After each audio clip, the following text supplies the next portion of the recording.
Hello दोस्तों, स्वागत है आपका स्टूडेंट स्टडी चैनल में। दोस्तों, जैसा कि आपको पता होगा कि हम लोग इसके पहले जो वीडियो में पढ़े थे उसमें 3B प्रश्नावली 3B का था। मैंने कहा था दो चर वाले रैखिक समीकरण। जो अध्याय 3C है वह दो चर वाला रैखिक समीकरण है। वैसे अध्याय 3D दो चर वाला रैखिक समीकरण है। और उसमें हमने क्या किया था, 3A और 3B पढ़ लिया था, जिसमें 3A में आपको आलेखी विधि का वर्णन करना था या बीजगणितीय रूप का वर्णन करना था। जो 3B था उसमें जो दो चर वाले रैखिक समीकरण थे उसको हल करने की विधि था। उसमें हल करने की आपको 3 विधियां थी। पहला जो विधि था वो था विलोपन विधि, और दूसरी विधि कौन सी है, प्रतिस्थापन विधि, और तीसरी विधि होगी वह वज्र गुणनखंड विधि। जैसा कि हम लोग 3B में प्रश्नावली 3B में इसके पहले वाले वीडियो में आप देखेंगे, उसमें प्रश्नावली 3B को सॉल्व किया गया। उसमें कुछ एग्जाम्पल और कुछ एक्सरसाइज लगाए गए हैं। आज हम लोग प्रश्नावली 3C पढ़ेंगे, जिसमें विधि कौन सी विधि है, प्रतिस्थापन विधि। ठीक, अब हम लोग इसके बारे में जिक्र करेंगे कि प्रतिस्थापन विधि से दो चर वाला रैखिक समीकरण सॉल्व कैसे होता।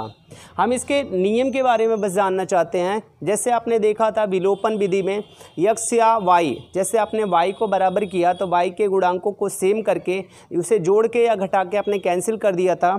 उसके बाद आप लोगों ने x का मान निकाल लिया था और उसी x के मान को आपने समीकरण 1 में रख दिया था या समीकरण 2 में। उससे आपको x का मान या y का मान निकल गया था। ओके दोस्तों, अब हम लोग पढ़ेंगे प्रतिस्थापन विधि के बारे में। इसमें करना कुछ नहीं है, बस क्या करना है कि समीकरण 1 से या समीकरण 2 से मन करे तो आपको x का मान निकाल लेना। उसी x का मान हम समीकरण 2 में रख देंगे, उससे हमारा किसका मान निकल जाएगा, y का। जैसे आप देखेंगे, इसके प्रोसेस को समझते हैं ये सॉल्व कैसे होता। हर का नियम होता और नियम को आपको लगाना होगा, क्योंकि वो आपके बोर्ड की परीक्षाओं में वो सीधा पूछता है कि आप विलोपन विधि से सॉल्व करेंगे या विलोपन विधि से सॉल्व कीजिए या फिर किससे, प्रतिस्थापन से या वज्र गुणनखंड से। तो जैसा आपसे कहेगा वैसा आपको सॉल्व करना होगा। ओके दोस्तों, चलिए हम लोग प्रतिस्थापन विधि के बारे में पढ़ते हैं। अब इसमें क्या होता है, जैसे आपको समीकरण दे दिया x + y = 4 दे दिया समीकरण। एक छोटा सा समीकरण लिखते हैं, इसके बाद हम क्या करते हैं, बुक के सवालों को सॉल्व करते हैं। ठीक, अब उसके बाद दूसरा समीकरण दे दिया x - y = 6, ये दे दिया। जब इस प्रकार की समीकरण दिया होगा, इस प्रकार का समीकरण दिया होगा और उससे कहेगा प्रतिस्थापन विधि से हल करने के लिए, तो आप क्या करना है, इसको समीकरण 1 मान लेना और दूसरे को क्या मान लेना, समीकरण 2 मान लिया दोस्तों। अब उसके बाद करना क्या होगा कि आप समीकरण 1 को उठाइए या समीकरण 2 से, तो आप x का मान निकालो, दूसरे वाले समीकरण में रख दो। उस वाले समीकरण में मत रखना, क्योंकि उसी में रखेंगे तो वह 0 के बराबर हो जाएगा, तो समीकरण सॉल्व नहीं होगा। तो हम लोग चाहेंगे कि इससे x का मान निकालें और इस वाले समीकरण में रखें। प्रतिस्थापन में तो सिंपल तरह, विलोपन में आप सिंपल y से कैंसिल कर देते और x मिला के कितना हो जाता है, 2x, और 6 और 4 मिलकर कितना हो जाता है, 10, और x = 5 आ जाता है। ठीक, लेकिन ऐसा कुछ नहीं करना। जब विधि कहा है तो विधि तो आपको लगाना ही पड़ेगा, बिना विधि लगाए तो जान बचने वाला नहीं है। इसलिए दोस्तों इसको ध्यान से पढ़िएगा। ओके, चलिए इसको हल करते हैं। लिखा गया था x + y = 4, तो आप लिखना समीकरण 1 से, समीकरण 1 से। समीकरण 1 से क्या होगा कि आपका लिखा गया था x + y = क्या लिखा गया था, 4 लिखा गया। अब देखेंगे यहाँ पर y प्लस है तो इधर जाके क्या होगा, माइनस, तो आपका हो जाएगा x = 4 और प्लस y था तो उधर जाके क्या हो गया, माइनस y, तो आपका गया 4 - y।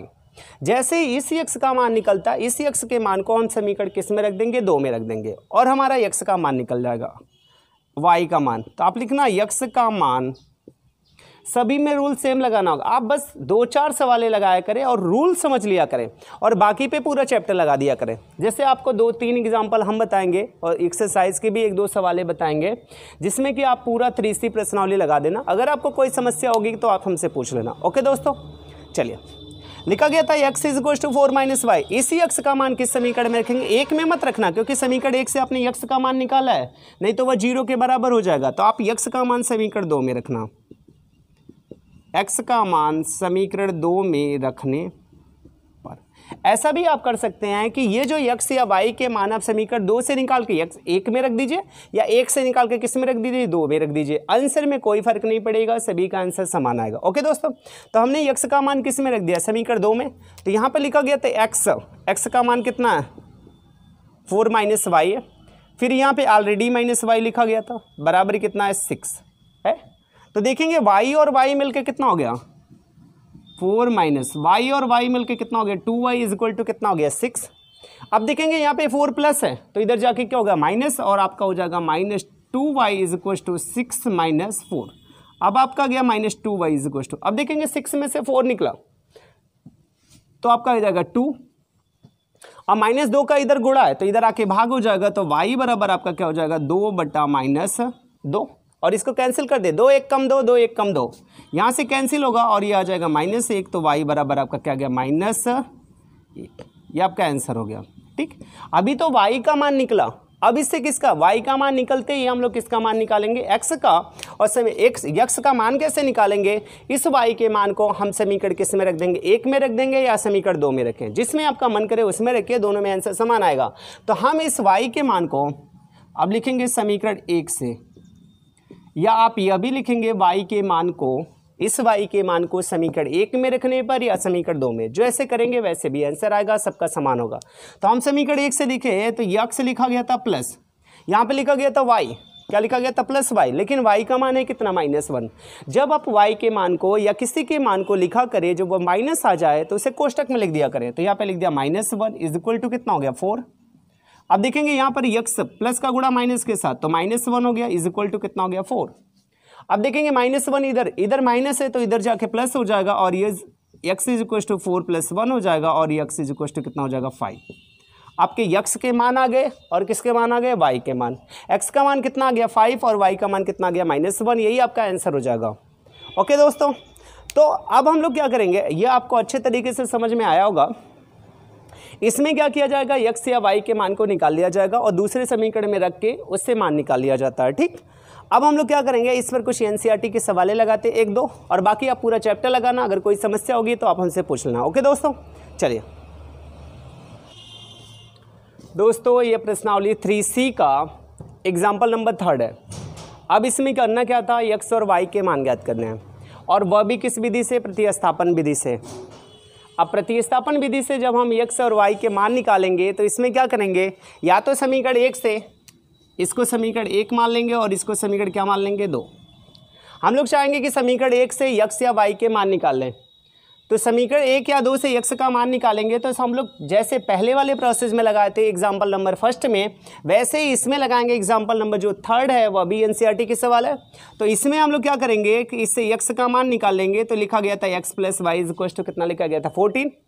जब हम लिखेंगे यहाँ पे लिख देंगे समीकरण 1 से, समीकरण 1 से सेम प्रोसेस लगाएंगे। यहाँ से हम लोग x का मान निकालेंगे तो यहाँ पर y प्लस है तो इधर जाके क्या होगा माइनस हो जाएगा, और आपका हो जाएगा x इज इक्वल टू, यहाँ पर प्लस y है तो उधर जाके -y होगा, और आपका हो गया 14 - y।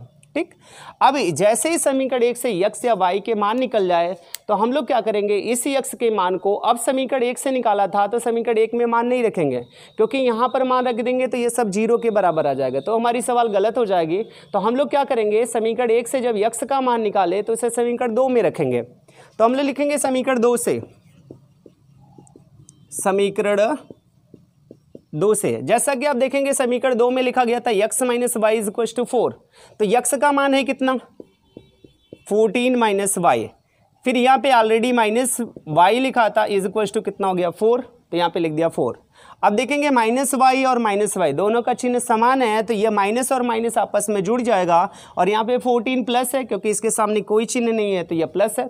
जब ये प्लस है तो इधर जाके माइनस हो जाएगा, और आपका हो जाएगा -2y is equal to 4 minus कितना हो जाएगा 14, और आपका हो जाएगा -2y इज इक्वल टू 4 में से 14 निकला तो ये हो जाएगा -10 हो जाएगा। अब देखेंगे -2 का इधर गुणा है तो इधर आके भाग हो जाएगा, तो y इज इक्वल टू आपका हो जाएगा -10/-2 हो जाएगा, और माइनस आपस में मिलके कितने हो जाएंगे प्लस, और 2 1 कम 2, 2 × 5 = 10, तो y का मान कितना आ गया 5, और ये आपका आंसर हो जाएगा। y का मान जैसे ही 5 आ जाए, अब इस y के मान को हम लोग चाहेंगे या तो समीकरण 1 में रख दें या तो समीकरण 2 में रख दें। चाहे जिस समीकरण में रखेंगे उस समीकरण से मान समान आएगा x का, तो हम लोग चाहेंगे इसी x का मान हम लोग समीकरण 1 में रख देते हैं, तो इसका आंसर आ जाएगा। तो हम लोग लिखेंगे समीकरण 1 से, समीकरण 1 से लिखेंगे x + y is equal to 14 लिखा गया था, x + y का मान है कितना 5 इज इक्वल टू कितना लिखा गया 14, तो यहाँ पे लिख दिया 14। यहाँ देखेंगे ये जो 5 लिखा गया था वह इधर पर प्लस है तो इधर जाके क्या होगा माइनस, तो x इज इक्वल टू क्या हो जाएगा 14 माइनस 5, तो x इज इक्वल टू कितना हो जाएगा 14 में से 5 निकल गया तो 9 हो गया। ये आपका आंसर हो गया। ठीक है दोस्तों, अब इसके बाद हम लोग क्या करेंगे, ये एग्जाम्पल नंबर 3 था जो एनसीईआरटी की सवाल थी, और विधि कौन सी थी, प्रतिस्थापन विधि। इसके पहले हम लोगों ने विलोपन विधि पढ़ चुके हैं। अब हम लोग इसके एक एक्सरसाइज लगाएंगे जो एनसीईआरटी का होगा। ओके दोस्तों, ये प्रश्नावली 3C का एग्जाम एक्सरसाइज की दूसरी सवाल है, जिसमें कि यह आपको हल करना था प्रतिस्थापन विधि से। अब इसको सॉल्व करना प्रतिस्थापन विधि से, जैसे ही सॉल्व करते हैं रूल सभी का सेम होगा। इसने ऊपर लिख रखा था इसको प्रतिस्थापन विधि से सॉल्व करके हल करके x और y के मान निकालिए। तो आप लोग देखेंगे जब प्रतिस्थापन विधि से सॉल्व किया जाता है तो इसमें तो समीकरण 1 अच्छे से लिखा गया, इसमें बटा उटा कुछ नहीं है। लेकिन आप देखेंगे समीकरण 1 में, समीकरण 2 में x/3 + y/2 = 6 से लिखा गया था। तो हम लोग क्या करेंगे, सबसे पहले इसको सॉल्व करने की कोशिश करेंगे, एक सिंपल फॉर्मेट में बनाने की कोशिश करेंगे। नहीं तो वैसे सॉल्व करने में थोड़ी सी आपको समस्या हो सकती है, वैसे भी तो आंसर समान ही आएगा लेकिन थोड़ी सी समस्या हो सकती है। तो आप इसको पहले सिंपल लिखिए कि लिखा कैसे जाता है। तो आप क्या करना, 3 और 2 का लसा ले लेना, तो 3 और 2 का कितना लसा होगा 6, ठीक। और 3 को 6 से डिवाइड करना, तो 3 दूना कितना आएगा 6, 2 आ जाता है, 2 का गुणा x के साथ तो आप जाकर 2x प्लस 6 को क्या करना 2 से डिवाइड करना, तो 3 आ जाएगा, ये हो जाएगा 3y इज इक्वल टू कितना हो जाएगा 6, ठीक। अब देखेंगे यहाँ पे 6 का क्या है भाग है, तो इधर गुणा हो जाएगा, और जब 6 के साथ गुणा हो जाएगा तो आपका हो जाएगा 2x plus 3y is equal to 36 हो जाएगा। और इसको समीकरण नंबर क्या मान लिया 2। और हमें विधि कौन सी लगा रहे हैं, प्रतिस्थापन विधि। तो इसमें क्या करेंगे, हमेशा जैसे एग्जाम्पल नंबर 1 को हल किया, एग्जाम्पल नंबर 2 को हल किया, वैसे ही हम लोग एग्जाम्पल नंबर 3 को सॉल्व करेंगे। तो यहाँ पे लिखा गया था, हम लिखेंगे समीकरण 1 से, ठीक। समीकरण 1 से हम लोग x या y के मान को निकाल लेंगे। तो यहाँ पे लिखेंगे x minus Y is equal to क्या लिखा गया था 3, तो x इज इक्वल टू क्या हो जाएगा y, और यहाँ पर क्या हो जाएगा +3, ठीक। x is equal to Y plus 3 होते ही इसी x के मान को हम समीकरण 2 में रख देंगे। तो हम लोग लिखेंगे समीकरण 2 से, समीकरण 2 से जब समीकरण 2 से लिखेंगे तो यहाँ पे लिखेंगे 2x लिखा गया था, 2 लिख दिया, x का मान है कितना y प्लस 3, तो यहाँ पे लिख देंगे y प्लस 3, फिर लिखेंगे प्लस 3y, यहाँ पे लिख दिया plus 3y is equal to कितना लिखा गया 36, तो मैंने लिख दिया 36, ओके। फिर इसके बाद 2 का मल्टीप्लाई y के साथ, तो ये हो जाएगा 2y प्लस 2 का मल्टीप्लाई 3 के साथ, तो 2 3 कितना हो जाएगा 6, और फिर इसके बाद प्लस लिखा और 3y पहले से ऑलरेडी लिखा था इज इक्वल टू कितना हो गया 36। अब देखेंगे यहाँ पे 2y लिखा गया, यहाँ पे 3y लिखा गया, तो y के साथ ही जुड़ता है। कहने का मतलब जिसके साथ पटरी खाता है वह उसी के साथ रहता है ना, दूसरे के साथ तो रह नहीं सकता। तो वैसे इसमें भी है, y के साथ रहेगा, x के साथ रहेगा।